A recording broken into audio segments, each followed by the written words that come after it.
SS1 8-ാം അധ്യായമായ Keralam ആധുനികതയിലേക്ക് എന്ന അധ്യായത്തിൻ്റെ ഒന്നാമത്തെ ഭാഗമാണ് നമ്മളിവിടെ വിശദീകരിക്കാൻ പോകുന്നത്. എങ്ങനെയാണ് കേരളം ഇന്ന് നാം കാണുന്ന ആധുനിക കേരളമായി പരിണമിച്ചത് എന്നും അതിൻ്റെ ചരിത്രപരമായ നാൾവഴികൾ നമ്മൾ തിരിച്ചറിയാൻ പോവുകയാണ് ഈ അധ്യായത്തിലൂടെ. ചെറിയ ക്ലാസ്സിൽ നിങ്ങൾ മനസ്സിലാക്കിയിട്ടുണ്ടാവും, കേരളത്തിലെത്തിയ ആദ്യത്തെ യൂറോപ്പുകാരനായിരുന്നു പോർച്ചുഗീസുകാരനായ വാസ്കോ ഡ ഗാമ. കോഴിക്കോട് കാപ്പാടാണ് അദ്ദേഹം എത്തിയത് തുടങ്ങിയ കാര്യങ്ങളെല്ലാം. കേരളവും വിദേശ രാജ്യങ്ങളും തമ്മിൽ വ്യാപാര ബന്ധങ്ങൾ അതിനു മുമ്പ് തന്നെ ആരംഭിച്ചിരുന്നു. അറബികളും ചൈനക്കാരുമായിരുന്നു കേരളവുമായുള്ള വ്യാപാര കുത്തക നിയന്ത്രിച്ചിരുന്നത്. എന്നാൽ പോർച്ചുഗീസുകാരുടെ വരവോടുകൂടി കോഴിക്കോട്ടെ ഭരണാധികാരിയായ സാമൂതിരിയോട് അറബിക്കച്ചവടക്കാരെയും ചൈനക്കാരെയും പുറത്താക്കണമെന്ന് പോർച്ചുഗീസുകാർ ആവശ്യപ്പെടുന്നു.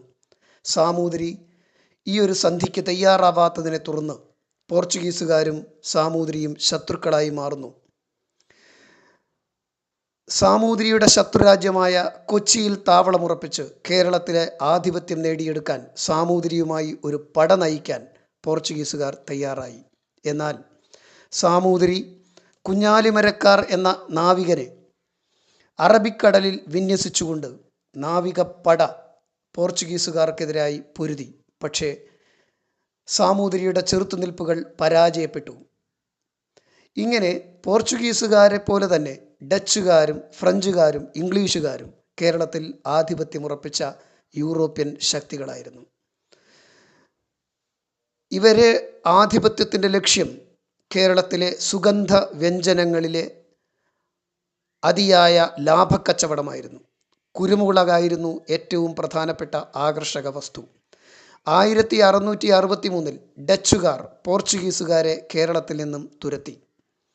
എന്നാൽ 1741 തിരുവിതാംകൂർ ഭരണാധികാരിയായ മാർത്താണ്ഡവർമ്മ ബ്രിട്ടീഷുകാരുടെ സഹായത്തോടെ കുളച്ചൽ യുദ്ധത്തിൽ വെച്ച് ഡച്ചുകാരെയും പരാജയപ്പെടുത്തി.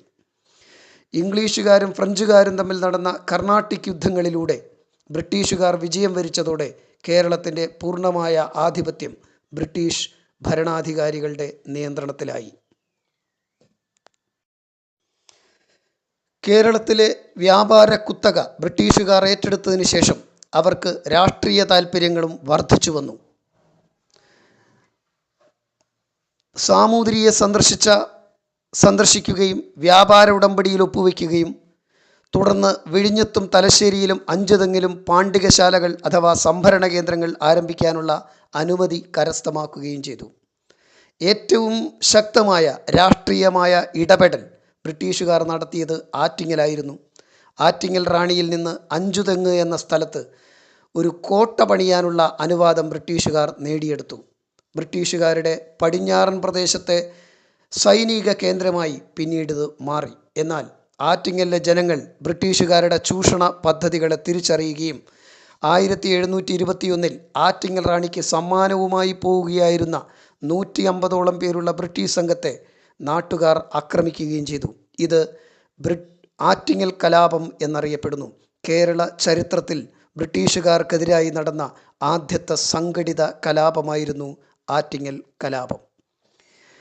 ഇത്തരം കലാപങ്ങളെയെല്ലാം ബ്രിട്ടീഷുകാർക്ക് അടിച്ചൊതുക്കാൻ വളരെ പെട്ടെന്ന് കഴിഞ്ഞു. അവരുടെ ആയുധബലവും തന്ത്രബലവും അതിന് അവർക്ക് തണലായി മാറി. കേരളത്തിലെ 3 പ്രധാനപ്പെട്ട നാട്ടുരാജ്യങ്ങളും വളരെ പെട്ടെന്ന് ബ്രിട്ടീഷുകാരുടെ അധീനതയിൽ ആയി. 1792 ശ്രീരംഗപട്ടണം സന്ധി പ്രകാരം മലബാർ ബ്രിട്ടീഷുകാർക്ക് ലഭിച്ചു. 1792 കൊച്ചിയും 1795 തിരുവിതാംകൂറും ബ്രിട്ടീഷ് ഉടമ്പടിക്ക് കീഴിൽ മേൽക്കോയ്മ അംഗീകരിച്ചുകൊണ്ട് സാമന്ത രാജാക്കന്മാരുടെ ഭരണം ബ്രിട്ടീഷുകാർ പൂർണ്ണമായും നിയന്ത്രിച്ചു. അങ്ങനെ 18-ാം നൂറ്റാണ്ടോടെ കേരളം പൂർണ്ണമായും ബ്രിട്ടീഷ് ആധിപത്യത്തിന് കീഴിലായി. മലബാർ, തിരുവിതാംകൂർ, കൊച്ചി തുടങ്ങിയ നാട്ടുരാജ്യങ്ങളിൽ നിന്ന് ബ്രിട്ടീഷുകാരുടെ ചൂഷണത്തിനെതിരായും അതേപോലെ തന്നെ ഭരണകാര്യങ്ങളിൽ അവരുടെ അനിയന്ത്രിതമായ ഇടപെടലുകൾക്കെതിരായും അതിശക്തമായ കലാപങ്ങൾ ഉണ്ടായി. ബ്രിട്ടീഷുകാർക്കെതിരായ ശക്തമായ ചെറുത്തുനിൽപ്പുകൾ സംഘടിപ്പിച്ചത് മലബാറിൽ നിന്നും പഴശ്ശിരാജയും, തിരുവിതാംകൂറിൽ നിന്ന് വേലുത്തമ്പിയും, കൊച്ചിയിൽ നിന്ന് പാലിയത്തച്ഛനുമായിരുന്നു. ഈ ചെറുത്തുനിൽപ്പുകളുടെ ചരിത്രത്തെ നമുക്കിനി പരിചയപ്പെടാം. ബ്രിട്ടീഷ് ആധിപത്യത്തിനെതിരെ മലബാറിൽ നടത്തിയ ശക്തമായ സമരമായിരുന്നു പഴശ്ശിക്കലാപം. മലബാറിലെ കോട്ടയം രാജകുടുംബത്തിൽ അംഗമായിരുന്നു കേരളവർമ്മ പഴശ്ശിരാജ. മൈസൂരിലെ ഭരണാധികാരികൾക്കെതിരെ ബ്രിട്ടീഷുകാരെ സഹായിച്ചതിന് പകരമായി കോട്ടയം പ്രദേശത്തെ നികുതി പിരിക്കാനുള്ള അധികാരം ബ്രിട്ടീഷുകാർ പഴശ്ശിരാജയ്ക്ക് വാഗ്ദാനം ചെയ്തിരുന്നു.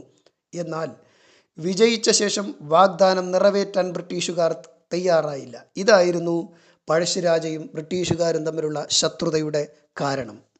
കൂടാതെ വയനാടിനുമേൽ ബ്രിട്ടീഷുകാർ അവകാശവാദം ഉന്നയിക്കുകയും ചെയ്തു. ഇത് പഴശ്ശിരാജയെ ചൊടിപ്പിക്കുകയും ചെമ്പൻ പോക്കർ, കൈതേരി അമ്പുനായർ, എടച്ചേന കുങ്കൻ നായർ തുടങ്ങിയ കുറിച്യ നേതാക്കന്മാരെ അണിനിരത്തിക്കൊണ്ട് ബ്രിട്ടീഷുകാർക്കെതിരായി അതിശക്തമായ ഒളിപ്പോര് നടത്തി കലാപം ആരംഭിച്ചതായിരുന്നു പഴശ്ശിരാജ. പക്ഷേ പോരാട്ടത്തിനിടയിൽ 1805 നവംബർ 30 പഴശ്ശിരാജ വധിക്കപ്പെട്ടു. പാലിയത്തച്ഛൻ തിരുവിതാംകൂറിൽ നിന്നും വേലുത്തമ്പി തിരുവിതാംകൂറിൽ നിന്നും പാലിയത്തച്ഛൻ കൊച്ചിയിൽ നിന്നും ബ്രിട്ടീഷുകാരെ വെല്ലുവിളിച്ചു കൊണ്ടിരുന്നു. കാരണം ഇവരുടെ ആഭ്യന്തരമായ കാര്യങ്ങളിൽ ബ്രിട്ടീഷുകാരുടെ അനിയന്ത്രിതമായ ഇടപെടലായിരുന്നു ഇതിൻ്റെ പ്രശ്നം. തുടർന്ന് 1809 ജനുവരി 11 കുണ്ടറ വിളംബരത്തിലൂടെ വേലുത്തമ്പി ദളവ ബ്രിട്ടീഷുകാർക്കെതിരെ ആയുധമെടുത്തു പോരാടാൻ ജനങ്ങളെ ആഹ്വാനം ചെയ്തു. ബ്രിട്ടീഷ് സൈന്യത്തിന് മുമ്പിൽ പിടിച്ചു നിൽക്കാൻ ഇവർക്കായില്ല. പിടിക്കപ്പെടുമെന്നുറപ്പായപ്പോൾ വേലുത്തമ്പി ദളവ മണ്ണടിയിലെ ക്ഷേത്രത്തിൽ വെച്ച് ആത്മഹത്യ ചെയ്തു. പിന്നീട് കൊച്ചി ബ്രിട്ടീഷുകാർ കീഴടക്കുകയും പാലിയത്തച്ഛനെ മദ്രാസിലേക്ക് നാട് കടത്തുകയും ചെയ്തു. പഴശ്ശിരാജയും വേലുത്തമ്പിയും പാലിയത്തച്ഛനും സമരങ്ങൾ നടത്തി പരാജയപ്പെട്ടെങ്കിലും ഇത് ബ്രിട്ടീഷുകാർക്കെതിരായ ജനകീയ ചെറുത്തുനിൽപ്പുകളുടെ ആരംഭമായി കണക്കാക്കപ്പെടുന്നു.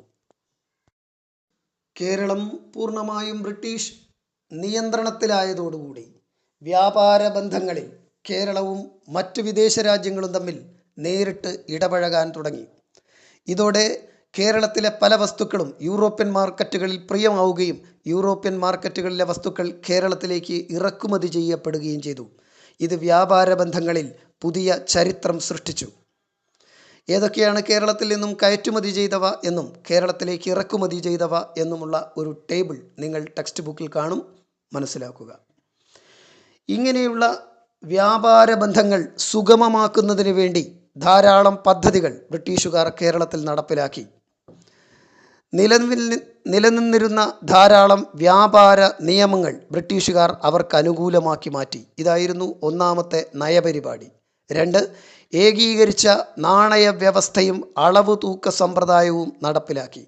3, ഗതാഗത സൗകര്യങ്ങൾ മെച്ചപ്പെടുത്താൻ റോഡുകളും പാളങ്ങളും റെയിൽ പാളങ്ങളും പണിതു. 4, ചരക്ക് ഗതാഗതം സുഗമമാക്കാൻ കൊച്ചി, കോഴിക്കോട്, ആലപ്പുഴ തുടങ്ങിയ സ്ഥലങ്ങളിൽ തുറമുഖങ്ങൾ വികസിപ്പിച്ചു. ഇങ്ങനെ കേരളവും വിദേശ രാജ്യങ്ങളും തമ്മിലുള്ള വ്യാപാര ബന്ധങ്ങളിൽ ബ്രിട്ടീഷുകാർ ലാഭം ഉണ്ടാക്കിക്കൊണ്ടേയിരുന്നു. ജന്മി സമ്പ്രദായം നിലനിന്നിരുന്ന കേരളത്തിൽ ഭൂബന്ധങ്ങളിലും ബ്രിട്ടീഷുകാരുടെ വരവ് വലിയ മാറ്റങ്ങൾക്ക് തുടക്കം കുറിച്ചു.